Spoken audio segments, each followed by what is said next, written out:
But let me do a little bit down. Okay, I think this is good. Hi everyone, welcome back to the channel. Last time I was on here, I made a video of saying and confessing that I'm gonna go on offline for 3 months. I wanted to figure out who I am without any type of input from social media, which was half of the reason why I was going offline. But the other half, I kept quiet. The real reason why I went offline was hormonal imbalance and not having my period for over a year and a half at that point. And so now I want to make this video and talk about the dark sides of having the perfect skinny body that everyone now wants on social media. And the reason why I felt the need to go offline and do my recovery offline is because while I was having my perfect body for a year and a half, I was showing it off on TikTok. I was showing it off on Instagram, and I was like posting my body like everything is fine. And I know a lot of girls looked up to me, and I know a lot of girls wish to have my body,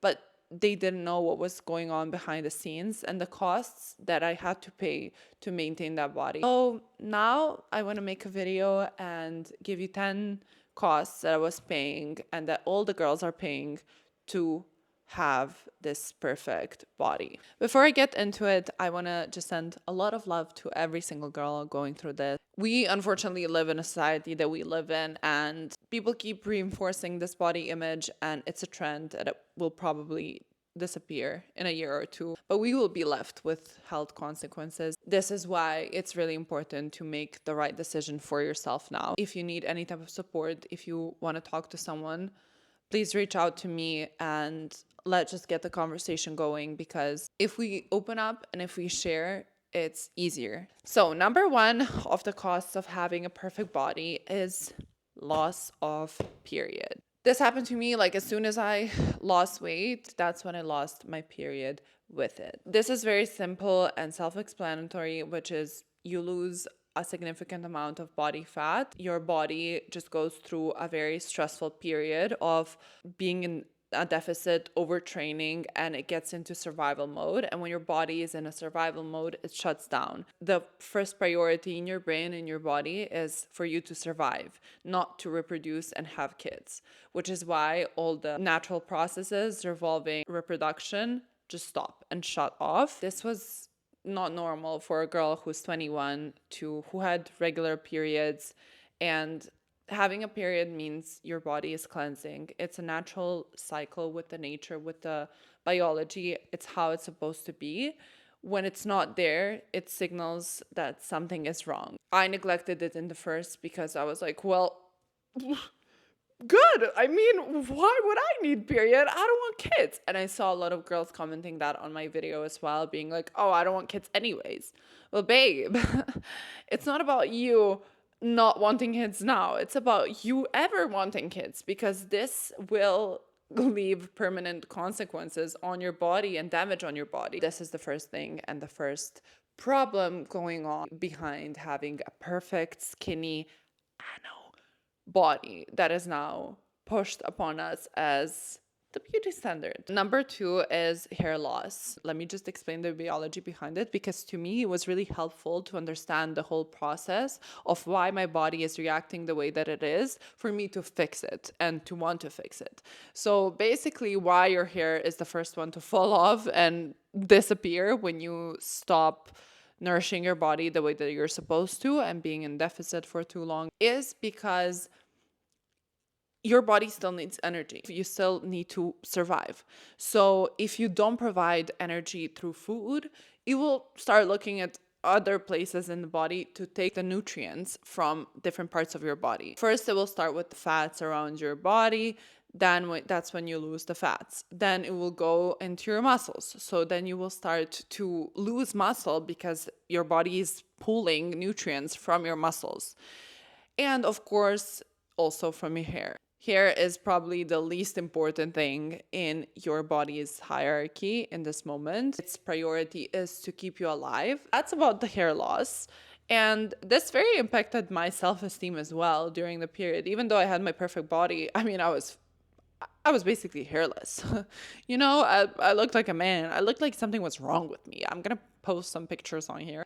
Not looking good. Not looking healthy at all. Number 3 is your bones start to hurt. As I said before, I mentioned before, your body still needs to get the nutrients from somewhere. So it will start with the muscle. And then when it's done with the muscle, it will continue to your bones. So it will pull nutrients from your bones and it will leave your bones hurting. I had insane knee pain, especially because I'm super tall. If you continue being unhealthy, if you continue down this route, you will have permanent consequences on your bones as well. I'm still recovering from that. Even though I got my period back, even though I'm healthy now, I still have knee pain. Okay, let's go to number 4. Number 4 is insane body dysmorphia. And this is like the irony of the whole situation. You lose weight, you want to maintain this body because, oh my God, you fit into the society now. You are the it girl. And for you, the most important thing is to keep being that it girl, which is being skinny. You look at yourself in the mirror and you pick yourself apart so much that you stop seeing the reality. I remember at one point my sister came up to me and she was like, girl, you're basically anorexic. And I'm like, no, I need to lose more. Now that you have this body dysmorphia and that you always look at yourself and you see something that you don't like in the mirror, you are not being this confident self. You're not being proud of your body. You're constantly body shaming yourself because you don't see yourself as you are. Number 5 is that you are always cold because you don't have enough energy flowing through your body. You feel always cold and you have hot flashes. Now, when I went to the first doctor, when I decided to deal with this problem, she told me that I was basically in a menopause. And I was like, girl, what? And she told me that my estrogen levels are so low that they equal like a woman in her menopause. Number 6 is probably the worst one, and it's food noise. You have food noise and then binge eating episodes. You know, when I had my perfect body, when I was super skinny, when I was, looking the way that I did before, and that everyone would look up to and be like, oh my God, I want her body is tea. I could not stop thinking about food. I would wake up and my every single day would be like, oh my God, what am I gonna eat today? How many calories can I eat? Did I eat too much the last day, or am I gonna? It's always every single thing in my life revolved around food. This is so tiring. This is so tiring. Imagine waking up every single day. That means you are living in your own mental jail. Every single day, the only thing on your mind is food. This is not normal. This is not normal. It's only for so long that you can take it. At one point, you're gonna go crazy. You're gonna go nuts. Tracking calories, going into a diet, then having binge eating episodes. So I'm going to explain now from this perspective why you have food noise and binge eating episodes while being in the state. So because you're not providing enough food and nourishment to your body, it will be on your mind because your body is signaling to you that you need food.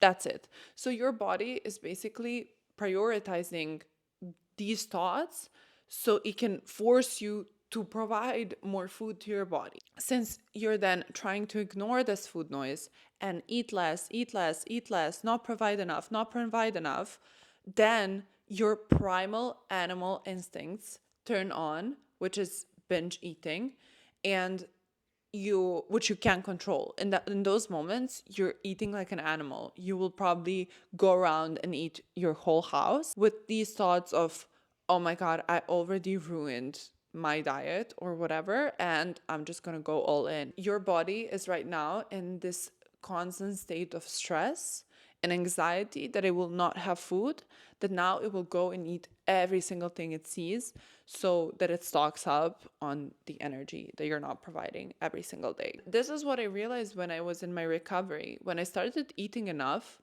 the food noise stopped. I didn't even try to stop it. It just went away.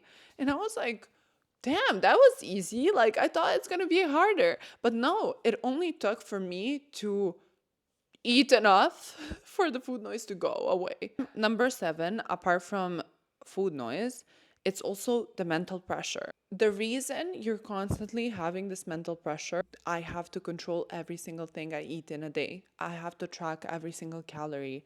I have to work out and hit 10K and have these obsessive thoughts about food, movement, the way that your body looks. All of this on the surface is driven by your fear of gaining weight. It took for me to recover to clearly see why I was in that state. So the driver was this fear. And by the way, I graduated psychology, so I do have a degree in psychology. The biggest driver for your behavior is this fear of gaining weight. Now, when you're driven by fear, you're living in a constant state of stress. You're living in a constant state of anxiety because you fear that if that happens, that's it. That's the end of it. Your brain now thinks that if you gain weight, no one is going to love you.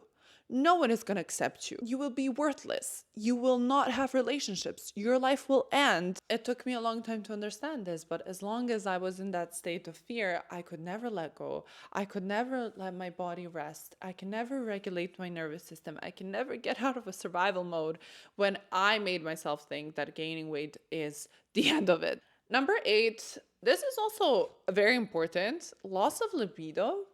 And especially if you're in a relationship, this can highly impact the dynamic of the relationship. Again, back to biology, because reproduction is not the number one priority on your list right now. Your brain is trying to keep you alive and not let you die. It's gone. It's just waste of energy right now. Number 9, and I want to kind of follow on the loss of libido, is relationships. Because that's what I noticed when I was going through this problem. My relationships were weak because first of all, I was going through something really, really deep for me, and any type of comment would trigger me, but people would not know why it's triggering me. Like my mom would make a comment about my body and I would be like holding grudge towards her for the next 2 months. I felt like also I was avoiding social settings where I know I would be maybe eating something that I wasn't planning on. It's like a very toxic state. It's not easy for you to maintain closeness while going through this problem. And number 10 is honestly the one that hit me the hardest, which was loss of my spark. The moment this hell started for me and that I lived for a year and a half, I didn't have energy to be myself. And all of my energy was going into how do I stay skinny and how do I maintain this body. I couldn't focus this energy onto anything else in my life, on experiencing life, on investing in my relationships, investing in myself, doing hobbies, doing different things. My whole world was this problem. My energy was so low all the time that I would go out and I would be always so tired. It's just not fun, guys. It's really not fun. It's not fun being stuck in this mental jail. It's very sad. It's very sad that we think as women that this is what we need to do and sacrifice in order to be accepted by the society.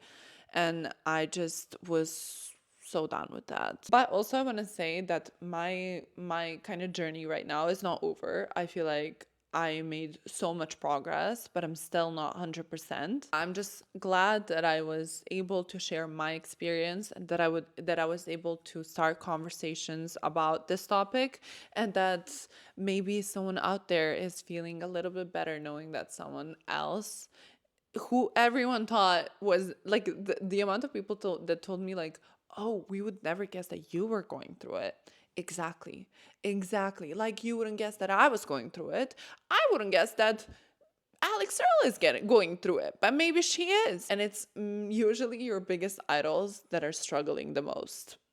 Anyways, that's it for this video. I just wanted to open this conversation. I'm going to be filming more and more videos about this topic. I'm going to be sharing my recovery. I'm going to be sharing what helped me and just my journey. And ask anything you need. Leave a comment. Let me know and let other girls know that they're not alone. And yeah, I love you guys. I'm sending you lots of hugs, and I'll see you in my next one.